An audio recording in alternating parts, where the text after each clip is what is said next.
성도님들 주님의 이름으로 사랑하고 축복합니다. 하나님께서 오늘 또 오후 예배에 우리에게 주시는 말씀을 우리가 잘 붙들고 나아갔으면 좋겠습니다. 우리 성도님들 유치원 추첨 들어보셨습니까? 요즘에 유치원을 추첨해서 들어가야 되거든요. 저도 우리 둘째 지원이를 유치원에 보낼 때 이 국공립 유치원에 지원을 했어요. 그런데 경쟁률이 이 대입 경쟁률보다 더 높았습니다. 이유는 일반 유치원에 비해서 국공립 유치원이 저렴하거든요. 더군다나 그때 당시에 영유아를 대상으로 하는 누리과정에 대해서 뭐 이런저런 말들이 참 많았습니다. 이게 뭐 돈이 많이 든다 뭐 이런저런 얘기들이 있었는데 한 푼이라도 좀 덜 드는 유치원 보내려고 사람들이 이제 국공립 유치원으로 몰린 겁니다. 그래서 이제 유치원 추첨을 제가 하러 갔어요. 저희는 또 이제 저소득층이고 하다 보니까 그렇게 또 이 자격이 돼서 원서를 넣은 거죠. 그러니까 저희가 이제 입학 원서를 낸 유치원이 그 동네 초등학교에 있는 병설 유치원이었어요. 정원이 16명인데 20명이 지원을 한 겁니다. 몇 명이 떨어져야 되죠? 예, 4명이 떨어져야 됩니다. 그래서 추첨을 했어요. 그때 추첨을 하러 제가 들어갔습니다. 그러니까 추첨 장소에 이제 부모 2명 중에 1명이 들어갔는데 제 아내는 이제 애가 둘이니까 그때 아직 막내가 안 태어나서 애가 2명이었습니다. 그러니까 둘을 케어를 해야 되니까 어쩔 수 없죠. 제가 이제 추첨하는 방으로 들어갔습니다. 이게 추첨하는 방에 들어가니까 20명이 이제 10명씩 이렇게 줄을 딱 맞춰서 앉아 있는 거예요. 서로 마주보고 앉아 있습니다. 전부 아줌마들이에요. 제가 유일한 남자였습니다. 1번부터 20번까지 숫자가 들어있는 봉투를 이제 이 큰 대봉투 있죠. 대봉투에 넣고 이게 유치원 이제 부원장님이 막 섞으셨어요. 그리고는 그냥 진행을 하면 되는데 공교롭게도 남자가 저 혼자니까 저보고 나오라고 하시더니 저보고 또 섞으라는 거예요. 그래서 아무 생각 없이 저도 섞었죠. 그리고 이제 원서를 지원한 순서대로 이제 1번부터 20번까지 이제 봉투를 하나씩 집었습니다. 그리고 한꺼번에 이제 개봉을 쫙 했어요. 그러니까 1부터 16이 적혀 있는 봉투를 가지고 있는 사람은 당첨. 그럼 17번부터 20번이라는 번호를 가지고 있으면 탈락. 이렇게 되는 겁니다. 가만히 생각을 해보니까 제가 막판에 섞었잖아요. 제가 막판에 섞어서 변수가 생긴 거잖아요. 서로 마주보고 두 줄로 쭉 앉아 있는데 제 정면 바로 옆에 앉은 분이 20번을 뽑은 거예요. 순간 제가 잘못을 한 것도 아닌데 얼굴을 못 들겠는 거예요. 저는 4번을 뽑았거든요. 다행히 뽑힌 이제 번호 순서대로 나와서 입학 통지서를 받고 나가라고 해서 제가 4번째로 받고 빨리 그 자리를 나왔습니다. 그런데 나와서 이거 입학 통지서를 확인해 보니까 이 선생님이 우리 아들 이름을 잘못 적어 놓은 거예요. 그래가지고 다시 들어가서 바꿔야 되는데 정말 다시 들어가기 싫더라고요. 그 시선들, 그 4명이 떨어졌으니까 눈동자 8개가 저한테 꽂히는 거 아니겠습니까? 아들내미 유치원 입학은 시켜야 되니까 다시 들어가서 바꿔서 이름을 바꿔서 나왔습니다. 제가 어렸을 때만 해도 유치원 보내는 게 그렇게 뭐 중요한 문제 아니었습니다. 저도 사실은 유치원 졸업장이 없거든요. 유치원을 다니다가 안 다니다가 유야무야 된 거죠. 그때 당시에는 제 또래들 중에서는 유치원 아예 안 가는 친구들도 많았습니다. 그런데 이제는 유치원을 꼭 보내야 초등학교 가서도 뒤처지지 않을 것 같단 말이죠. 점점 이제 교육의 수준이 높아지고 복지에 대한 관심도 막 많아집니다. 그런데 이 어떻게 된 것이 세상은 점점 더 나빠지는 것 같은 느낌이 드느냐는 말이죠. 기대치가 높아지기 때문이겠죠. 소망하는 바가 점점 질적으로 달라지는 것 아니겠습니까? 더 높은 수준이 요구됩니다. 그리고 수준이 높아지면 높아질수록 점점 문제가 커지고 힘들어져 갑니다. 더 막 꼬여가는 것 같고요. 풀릴 기미가 보이질 않습니다. 사랑하는 성도 여러분, 그렇기 때문에 우리는 깨달아야 합니다. 적어도 말이죠. 우리가 그리스도인이라는 이름을 달고 살아간다면 알아야 된단 말이에요. 뭘 알아야 될까요? 우리가 괜찮은 지위에 오르고 좀 높은 생활 수준을 누린다고 해서 우리의 근본적인 문제가 해결이 되는 게 결코 아니다라는 것을 말이죠. 어쩌면 더 나은 수준이 죄악의 수준을 더 높이는 결과를 낳게 되는 것은 아닌가 하는 점을 우리가 직시할 수 있어야겠다는 겁니다. 그렇다면 이 문제가 어떻게 해결될 수 있는 것입니까? 그렇죠. 방법은 한 가지밖에 없습니다. 다시 하나님과의 교제가 회복되는 것밖에는 도리가 없는 것입니다. 하나님을 다시 만나고 예배하고 그분으로부터 공급받을 때에 비로소 인간은 인간답게 살 수 있습니다. 왜 그럴까요? 우리 인간이 제일 처음 하나님으로부터 지음받았을 때에 하나님으로부터 물려받은 것이 있는데 지금은 그것이 다 망가져 버렸기 때문입니다. 그래서 아무리 다른 것을 쌓아 올려려고 해도 쌓아지지가 않는 겁니다. 그 물려받은 것을 회복하기 전까지는 참으로 인간다워지는 것이 불가능하다는 겁니다. 그게 뭡니까? 바로 하나님의 형상입니다.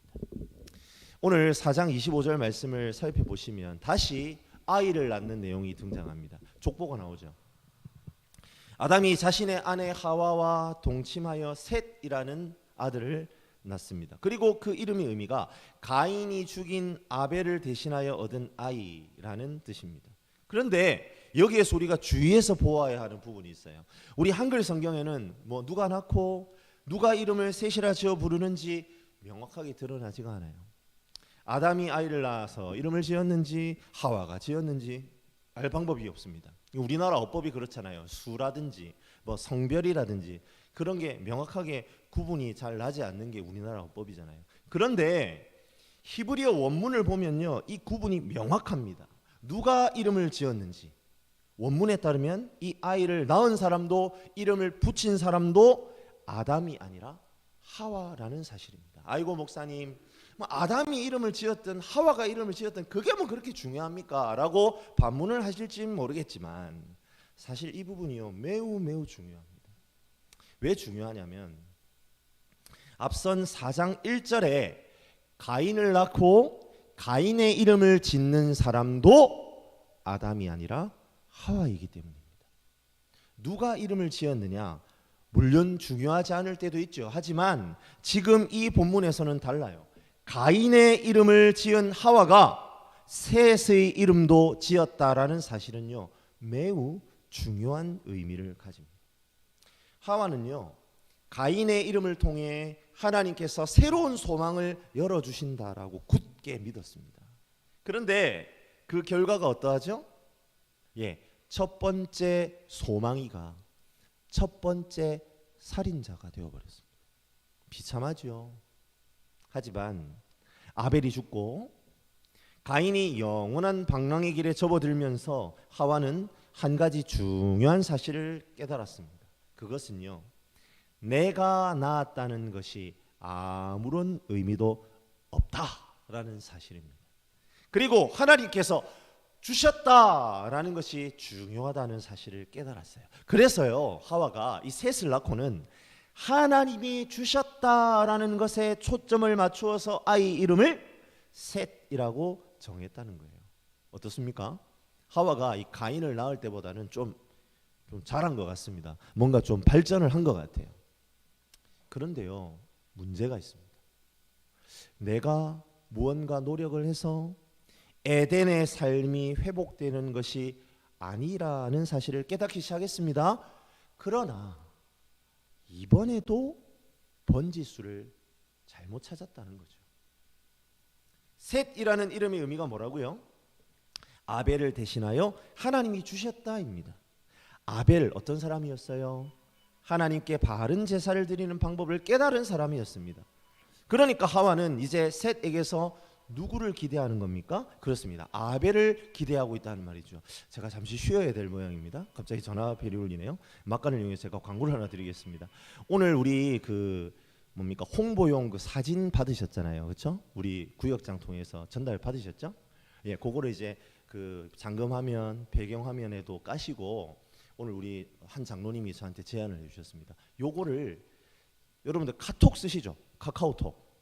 카카오톡 프로필에다가 요 홍보 사진을 딱 프로필에 넣어 놓으면 좋겠다 제안을 좀 해주셨어요. 그러면 어떻습니까? 내 카톡 보는 사람들이 이분이 출석하는 교회에서 뭐 이런 게 있구나 다 볼 거 아닙니까? 홍보가 될 수 있다는 겁니다. 그래서 카카오톡 쓰시는 분들은 카톡 프로필을 오늘 이 홍보용 그 배경 화면으로 우리 그 미션 있는 거 말고 그거는 잠금 화면에만 하시고 우리 휴대폰 그 배경 화면에 깔라고 사진이 2개잖아요. 2개 중에 1부 초청 예배, 2부 찬양 예배 있는 그 포스터 같은 거 있죠. 그거를 딱 카톡 프로필에 딱 해주시면 너무너무 감사를 드리겠습니다. 막간 광고였습니다. 그러니까 하와는 가인의 이름을 통해서 하나님이 어떻게 새로운 소망을 열어주신다고 굳게 믿었어요. 그런데요, 그러한 과정 가운데서 결국 어떻게 됩니까? 가인이 살인자가 되고 아벨이 죽고 가인은 어떻게 됩니까? 영원한 방랑의 길에 접어들었단 말입니다. 그러면서 하와가 한 가지 중요한 사실을 깨달았어요. 뭘 깨달았습니까? 그것은요, 내가 낳았다는 것이 아무런 의미도 없다라는 사실을 깨달은 거예요. 그리고 하나님께서 주셨다는 것이 너무나 중요하다는 것을 깨달았습니다. 그런데요, 그럼에도 불구하고 하와는 또 번지수를 잘못 찾고 있는 거예요. 셋이라는 이름이 어떤 이름이라고요? 아벨을 대신하여 하나님이 주셨다 아닙니까? 아벨이 어떤 사람이라고요? 하나님께 바른 제사를 드리는 방법을 깨달은 사람이었잖아요. 그러니까 하와는요, 이렇게 생각했겠죠. 셋에게서 누구를 기대하는 겁니까? 그렇죠. 아벨을 기대하고 있는 거예요. 그러니까 아벨을 대신해서 하나님이 주셨으니까 그래, 이 셋은 아벨 같은 아들이 될 거야. 그런 기대가 있을 거 아닙니까? 무슨 말인지 아시겠어요? 나의 문제가 하나님이 주시는 것으로 풀린다는 것까지는 하와가 깨달았어요. 그런데 반만 깨달은 겁니다. 다시 여기에서 자기 자신의 생각을 슬 집어넣고 있는 거예요. 셋은 아벨을 따라서 하나님을 예배하는 사람이 될 거야. 이제 이 셋이 예배만 잘 드리는 줄 안다면, 이 녀석만 잘 자라준다면 하나님하고의 관계가 회복될 거야. 이러한 하와의 의도가 바로 이 셋이라는 이름에 들어있다는 겁니다. 그런데 과연 하와가 의도한 대로 일이 돌아가고 있습니까? 그렇지 않다는 것을 우리는 26절을 통해 알 수 있습니다. 우리 함께 26절 말씀, 4장 26절 말씀 같이 한 목소리로 읽어보겠습니다. 같이 있습니다. 셋도 아들을 낳고 그의 이름을 에노스라 하였으며 그때의 사람들이 비로소 여호와의 이름을 불렀더라. 26절에 비로소 여호와의 이름을 불렀더라라는 이 표현은 어떤 표현이냐면 비로소 예배하기 시작했더라 이런 뜻입니다. 그런데요, 여호와의 이름을 부른 것이, 예배하기 시작한 것이 셋이 아니었다는 겁니다. 하와가 이름을 지은 대로 되지 않았어요. 셋은 자기 이름처럼 아벨을 대신하지 못했다니까요. 안 한 것인지도 모르겠습니다. 비로소 하나님을 향한 예배가 회복된 것은 셋의 때가 아니라 셋의 아들 에노스의 때에 이르러서였다라고 성경이 기록하고 있다는 말이에요.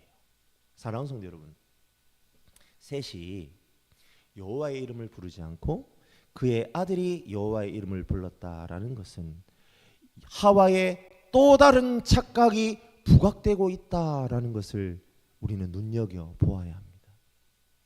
우리는 이러한 하와의 착각을 통해 무엇을 좀 생각해 볼 수 있습니까? 먼저 구원의 문제는 단순히 내 안에 어떤 소망이 있다고 해서 성취되지 않는다는 사실입니다. 다시요. 구원의 문제는 단순히 내가 어떤 소망을 가지고 있다고 해서 성취되는 것이 아니다 이 말이에요. 무슨 말입니까? 우리는 자주요 이렇게 생각할 때가 많습니다. 내가 바라는 것은 이미 이루어진 것이다. 착각할 때가 너무나 많습니다. 이걸 드러내는 아주 유명한 명제가 있죠. 뭡니까? 꿈은 이루어진다. 이게 그 얘기잖아요. 내가 소망하면, 내가 마음에 품고 있으면 이미 이루어진 거야. 그런데 여러분, 이거는 착각이죠. 내 삶에서 특별히 구체적인 죄의 문제가 통렬한 회개도 없이, 그리고 그 죄로부터의 돌이킴도 없이 그저 막연히 내 안에 죄가 사라지면 좋겠다, 내 안에 죄가 없어지면 좋겠다, 이런 바람만으로 해결될 수 있다고 착각한다는 겁니다. 그런데요, 그것은 틀린 것이지요. 절대로 그런 방식으로 우리의 죄의 문제가 해결될 일이 아니라는 것입니다. 또 하나 더 생각해야 되는 건 뭡니까? 구원의 문제는 다른 누군가에게 기댈 문제가 아니다라는 점입니다.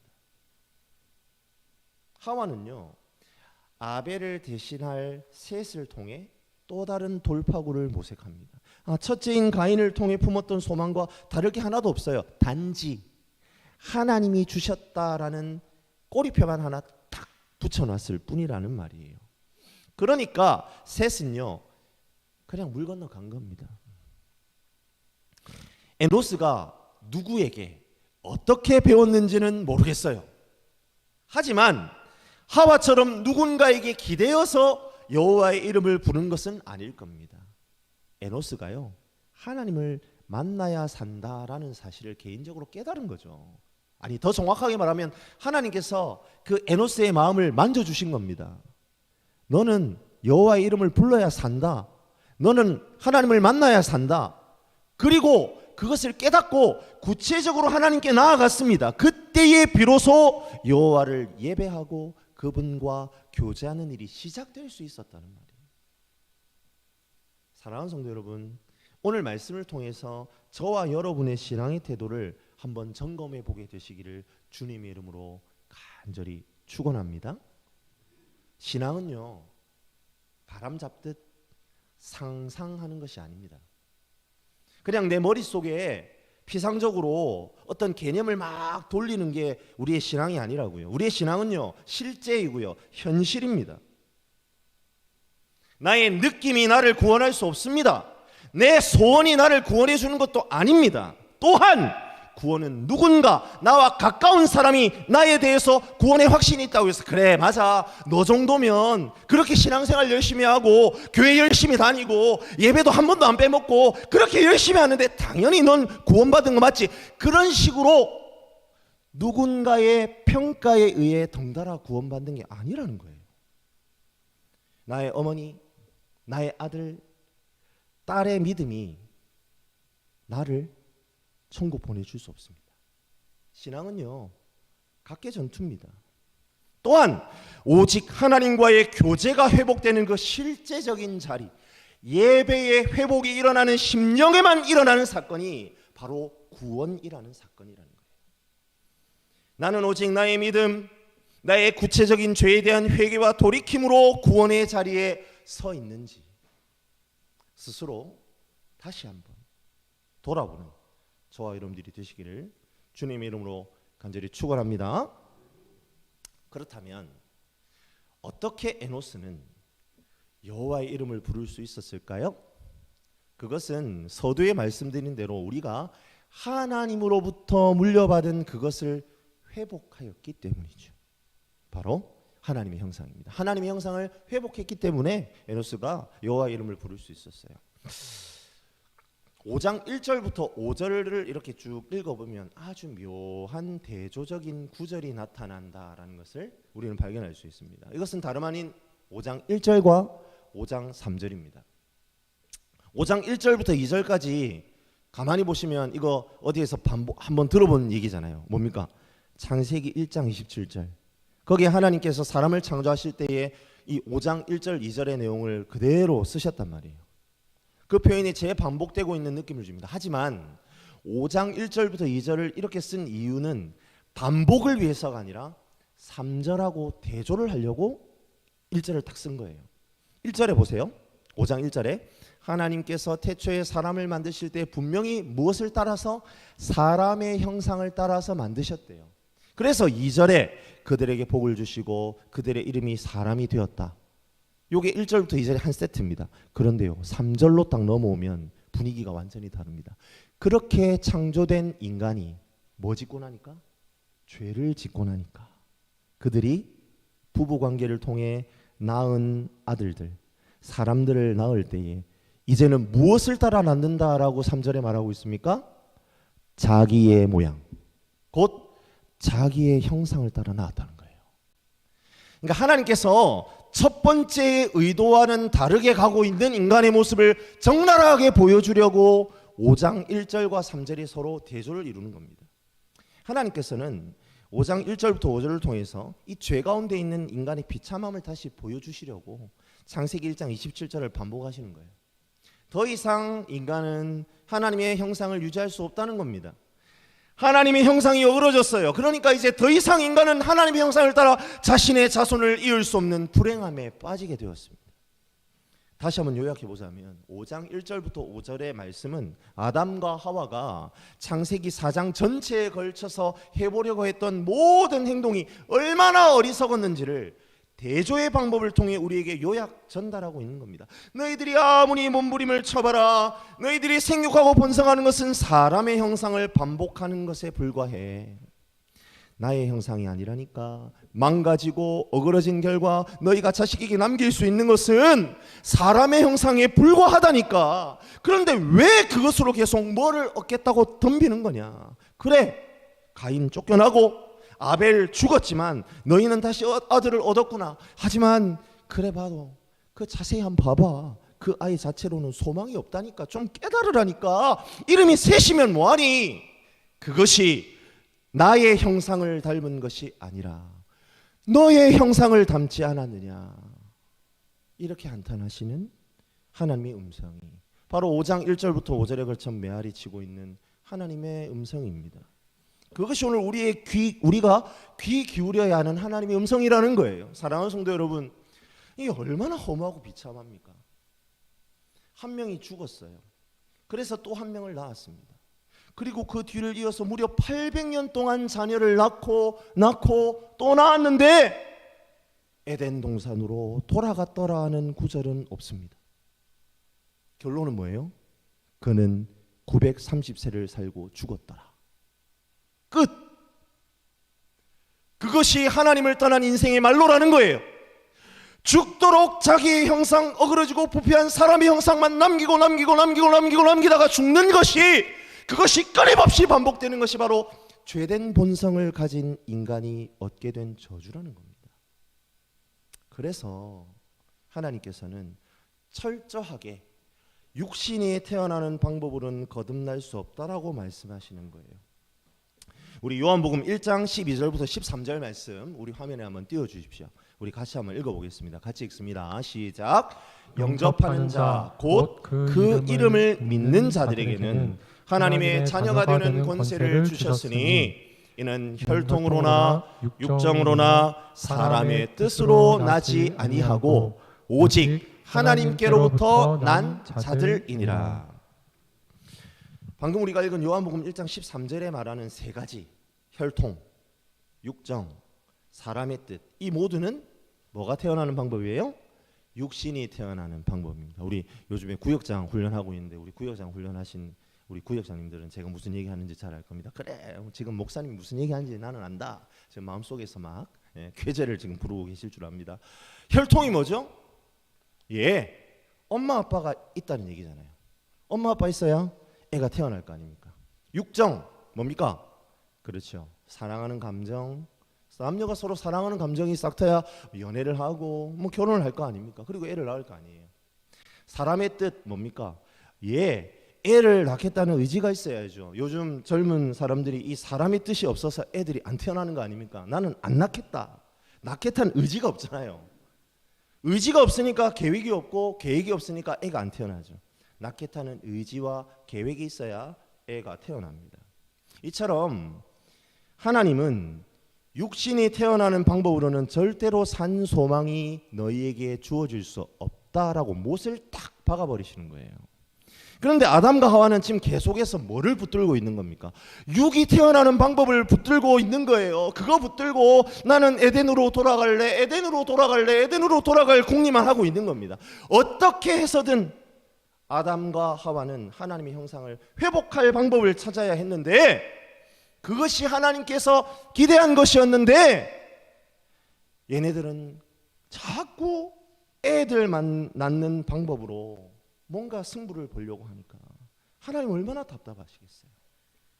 하나님께서는 자꾸 애들만 낳는 방법 말고 낳기 전에, 생육하고 번성하기 전에 먼저 하나님의 형상을 회복하기 원하셨습니다. 그러기 위해 한 방법이 무엇입니까? 그렇죠, 예배입니다. 여호와의 이름을 부르는 것입니다. 하나님을 예배하는 것이었죠. 사랑하는 성도 여러분, 그러하게 예배라는 것은 무엇입니까? 그렇죠. 예배는요, 하나님의 형상을 회복한 사람들이 누리는 특권인 동시에 하나님의 형상을 회복하는 그 자체입니다.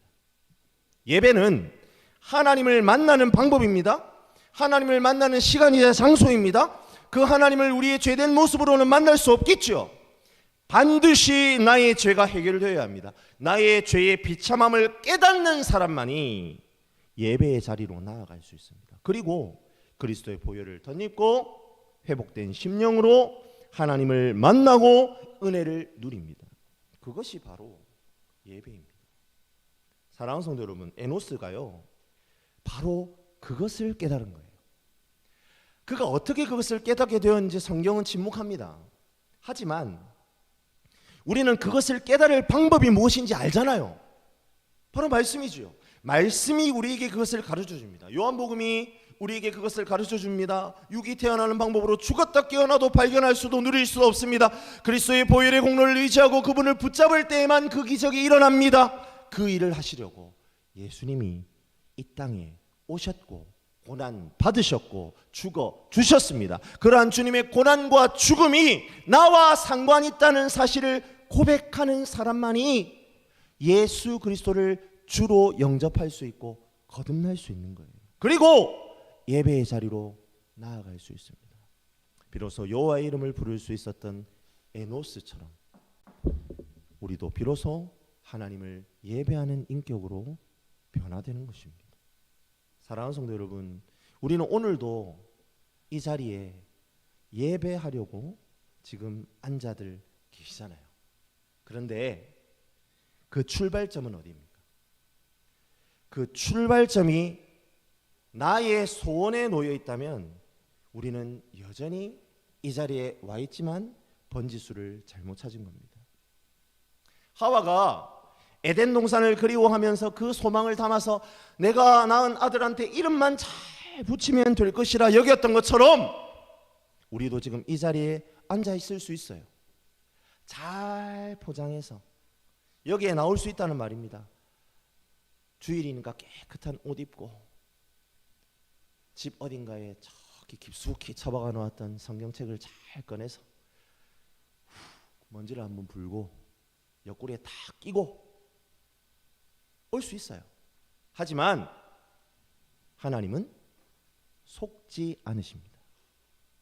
하나님은 변화된 인격을 원하세요. 아들의 피 묻은 복음에 기꺼이 자신을 드리기로 결단한 사람의 예배를 받으십니다. 그리고 그 사람을 자녀 삼으시고 하나님의 백성 삼으십니다.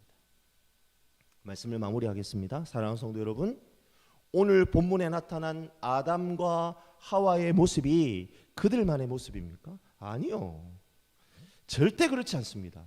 우리들도 아담과 하와와 똑같습니다. 우리 조상이 아담과 하와인데 다를 리가 있겠습니까? 아름다운 외모가 우리를 구원해 주지 않습니다. 높은 생활 수준이 우리를 구원의 길로 인도하지 않습니다. 병설 유치원 당첨자가 구원받는 것 아닙니다. 더 나은 경제력이 우리로 하여금 참된 소망의 자리에 앉게 하지 않습니다. 서로 수준이 맞는 사람끼리 잘 만나서 시집 장가 잘 가서 괜찮은 수준의 삶을 영위하면서 백년 해로하는 것, 그것이 우리의 소명이 아니라니까요. 그런데 우리는 끊임없이 그런 것에만 촉각을 곤두세우면서 영적인 일에는 왜 이리도 도무지 관심이 없는 것일까요? 왜 하나님과의 교제의 자리에 대해서는 그렇게도 관심이 없는 겁니까? 성도님들만 그런 거 아닙니다. 제가 한 목사님이 이제 자기 교회 이제 청년 담당 이제 교육자를 뽑는데 연락이 올 거 아닙니까? 이제 문의한다고 이것저것 물어본대요. 연봉이 어떻게 됩니까? 복지는 어떻게 됩니까? 교회 규모가 어떻지요? 청년부 숫자는 어때요? 뭐 기타 등등 막 여러 가지 물어보더래요. 그런데 그 목사님이 딱 저한테 그렇게 얘기를 하시더라고요. 근데 말이죠, 목사님. 그 어떤 분도 우리 청년부의 영적 상태에 대해서는 묻지를 않으시더라고요. 예, 목사들도요 똑같습니다. 사랑하는 성도 여러분, 우리는 얼마나 하나님에 대해서, 영혼에 대해서 관심을 기울입니까? 에노스는요, 여호와의 이름을 불렀습니다. 이거는 혈통으로 된 것 아닙니다. 셋이 하나님을 잘 섬기니까 그의 아들 에노스도 자기 아버지를 따라 여호와의 이름을 불렀더라, 그런 말 없습니다. 어떻게 여호와의 이름을 부르게 된 것입니까? 자기의 형상을 내려놓고 하나님의 형상을 회복하기를 원했기 때문입니다. 그 하나님의 소원에 눈을 떴습니다. 그리고 하나님은 그에게 응답하십니다. 에노스는 예배하는 인격, 구원받은 인격이 되었습니다. 사랑하는 성도 여러분, 나는 지금 무엇에 관심을 두고 있습니까? 혹시 나는 여전히 오늘 이 말씀에 나타내는 하와의 자리에 있지는 않습니까? 내가 가진 재산, 소유한 집, 낳은 자녀가 나를 지키고 행복한 삶으로 인도할 것이라는 착각 속에 여전히 빠져 있는 것은 아닌가요?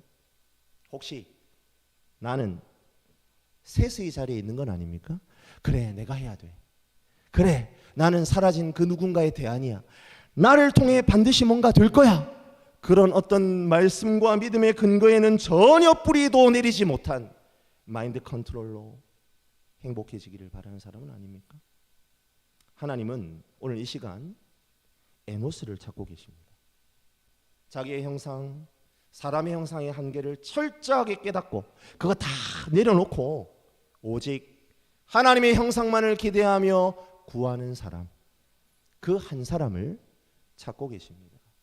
오늘 이 시간 그 비밀을 깨닫게 되기를 주님의 이름으로 간절히 축원합니다. 참으로 하나님의 형상을 회복하는 그 방법, 예수 그리스도를 내 마음에 모시고 성령 충만함으로 하나님의 공급하심만을 기대하는 삶을 회복하며 나아가는 저와 여러분들이 되시기를 주님의 이름으로 간절히 축원합니다. 우리 주님께 이 찬양을 드리며 기도할 마음으로 얻기를 원합니다.